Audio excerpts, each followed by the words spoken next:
مصر كلها مستنية يوم الجمعة الجاية علشان هيحصل فيها أجمل حدث.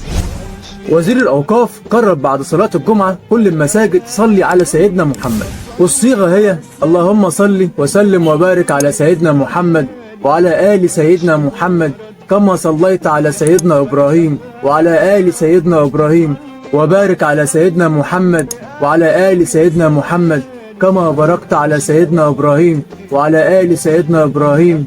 في العالمين، وإنك الحميد المجيد.